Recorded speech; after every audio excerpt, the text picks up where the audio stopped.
everyone! My name is Maki, and I deeply love the Gundam series. I came from Japan to share the wonderful world of Gundam with all of you. By the way, do any of you enjoy old stories? Of course, these stories are related to Gundam. Here's a story that's told in China. There was a merchant who sold the strongest spear and the toughest shield. A customer asked the merchant a question. If the spear attacks the shield, which would win? The merchant was left unable to answer. That's the story. In Japan, this is known by the term fusion. It signifies a state where two concepts cannot coexist or are in conflict. Sounds complicated, doesn't it? Today, I'll be discussing a mobile suit inspired by this story. Behold the strongest spear. Its name is Vayeate. It's a mobile suit featured in Gundam Wing. In fact, it plays a crucial role in the story. Isn't that exciting? Well then, let's start the lecture. Let's delve into the story of Vayeate. Vayeate was a prototype machine developed by 5 Gundam engineers who were captured by us. Using Taurus as the base, I was issued an order to create a machine surpassing Gundam. The resultant Vayeate indeed has the potential to defeat the Gundam, but rather than packing all capabilities into one unit, it divides the functions and improves the overall combat power through coordination with allies. It's a cautious target set by researchers who developed hard-to-handle machines like Taki and Wing Gundam Zero. There's hidden intention behind this too. Theoretically, specializing functions should lead to the creation of a powerful weapon, and a simpler research and development approach increases the chances of smooth progression.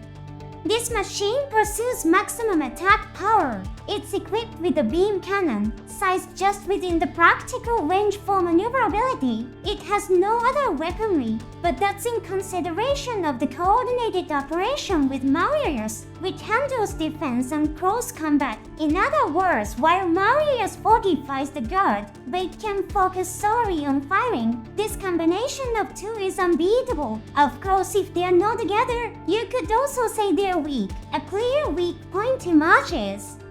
The armor of this Vayeate uses the same Gundam alloy as Gundam. It's a medal of supreme strength in the world of the narrative. It holds an advantage against enemy attacks, and the machine can withstand powerful weapons, which is another advantage. By using the high mobility Taurus as the base, it also attains high maneuverability. However, please remember that due to the large beam cannon, its mobility is slightly restricted. The heavy equipment would be hard to handle for an ordinary machine. The name Vayeate comes from an Egyptian goddess, Vayeate also. The design of the large beam cannon is inspired by the bag carried by the wind god, a deity from Japanese mythology. This bag held by the wind god contains immense wind power. When this power is released, it causes a storm that blows away everything in its path. Vayeate is the embodiment of that image, translated into a beam cannon. Let's talk about the Vayeate's main weapon, the beam cannon. This guy. He's got only this beam cannon as his weapon. The aim was to create a powerful weapon by simplifying its function. Quite a logical conclusion, isn't it, as expected from the researchers who developed the Gundam?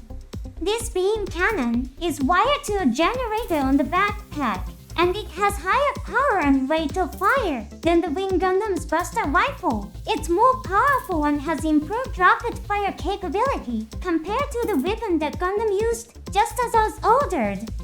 Moreover, because it's directly connected to the generator, the number of shots it can fire has significantly increased. The researchers also worked hard to develop a powerful generator, of course. The Wing Gundam used cartridges filled with energy for the Buster Rifle. But the weakness was that once the energy of the cartridges ran out, it couldn't fire anymore. Vayeate overcame this weakness, but the Wing Gundam Zero was the type that replenished energy from the generator in the body. and its power was very strong. I wonder if the researchers really had the intention to cooperate with us. This beam cannon can widen the beam and attack a large area, so it can be used not only against a single target, but also against multiple machines and fortresses. When firing, the cover of the generator opens and heat is dissipated, a charming point. The technology of this beam cannon is also used in the weapons of Virgo and Ultron Gundam developed later. Virgo is a mass production model that was newly created, and the Ultron Gundam is a Gundam fighting against us. Yes, the new technology developed here will be used in the Gundam. I wonder if you understand what the doctors were thinking. They made the mobile suit just as was ordered. The completed weight was a mobile suit that could defeat Gundam if a beam cannon hits directly. Even a Gundam can be knocked down with one blow. That's if a pilot capable of landing a direct hit exists, of course. Let's dive right into it, shall we? The incident happened when the Gundam developers were explaining way to the soldiers of ours. The sneaky pilot Hero Ye had infiltrated us. Yes, you heard it right. Hero snuck into Vade's cockpit. When Hero started it up, Vade was only 50 complete. But believe it or not, it could already use its weapons. Hero fired its beam cannon to destroy the airspace. But alas, it was neutralized by Marius's Pronodiansers, running out of energy and shutting down once completed. The Gundam pilot Troll took the wheel as a test pilot. Did you know Troll was also sneaking into us? Wade was fortunate to get such a strong pilot.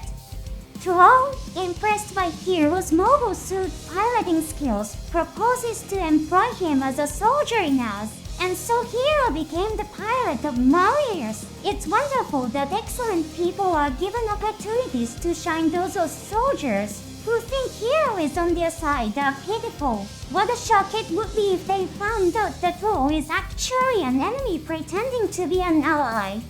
Next up, Wade, piloted by Troll, is assigned to capture Zade's Marquis, who came as an ambassador from the peace-loving Sun Kingdom. Here they fight Zex's Talkie with a coordinated effort with Marius. They call the Talkie. It's clearly showcasing its performance as a mobile suit capable of defeating Gundams. But while supporting Heroes Marius, Troll cleverly destroys the Allied Taurus units, reducing us. His combat strength was also part of his goal. He made it look like accidents to whittle down Loz's forces. The outstanding capabilities of Vade accurately support the Troll's tactics. These are high-priced machines in real combat too. It's really pitiful for the people of ours, with so many expensive machines being destroyed. Let's move on to another battlefield. Vade is dispatched to defeat an unidentified Gundam that started destroying Oz's bases and colonies. Troll learned that it's Wing Gundam Zero, piloted by Queda. However, Queda was on a rampage due to the Zero system. Troll attempts to persuade him, but Vade takes severe damage from the relentless attacks of Wing Gundam Zero. Further, it explodes while protecting Heroes Marius, but Troll managed to escape unscathed. You might think that was the end of Vade's role. That's not the case. It reappears as an unmanned mobile drone loaded with Troll's data in the final battle. It attacks Duo's Gundam Death Sketch Hell, along with the unmanned Marius, containing Heroes' data. They are formidable opponents, and Duo struggles against them. But in the end, they are defeated. Even Marius is defeated. Vade was completed as a mobile suit capable of defeating Gundams. It met the required performance, but it was used by Gundam pilots and defeated by them. It was quite an unfortunate machine. Vade was completed as a powerful mobile suit. However, it wasn't mass-produced. As a result of aiming for a performance that could defeat Gundams, it ended up being a high-cost machine. But there are actual instances where it was used in the final battle, as I just mentioned. That's why it became a mobile suit, prepared as a trump card. Furthermore, it served as a basis for the powerful mobile suit called Virgo. This combined the best aspects of both Fate and Marius into a single mobile suit. Checking the description, it seems incredibly strong, but its performance has been toned down a bit. Fate and Marius were simply too powerful. When dealing with anything other than Gundams, it's a matter of cost and outcome not balancing out. That's why they aim to combine the best points of Fate and Marius, while also attempting to keep the cost down. The result was Virgo. However, Virgo was still powerful enough when dealing with non-Gundam adversaries. That's why it made a big splash in the story.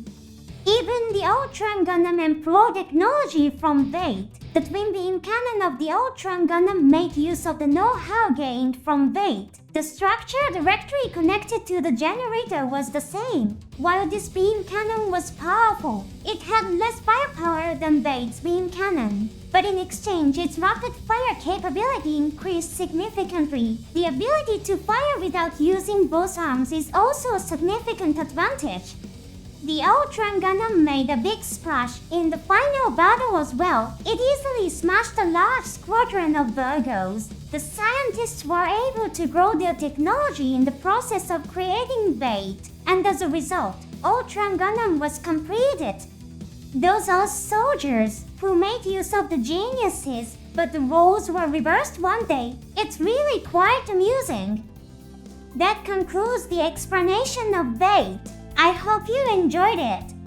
By the way, do you remember the story of Mugen I introduced at the beginning? What would happen if the strongest spear and the strongest shield battled? The same question is posed from the OZ commander to the developers. What would be the result if Fate and Marius battled? Do you know how the developers answered? The one with the superior pilot would win. That was their answer. Is it too simple and disappointing? But I believe that's the right answer. Why not think about it a little more calmly? Fate was a machine designed under the premise of being protected by Marius's defenses. What would happen if that very Marius turned into an enemy? Perhaps the scientists found it bothersome to give a serious answer to the OZ commander. What do you think? Feel free to share your thoughts in the comments. Well, that's all for this lecture. But before you go, don't forget one thing. By hitting the subscribe button, you can fire Fate's beam cannon. If something annoys you, don't hesitate to press it right away. Let's meet again in the next lecture. Stay well until then. Bye bye!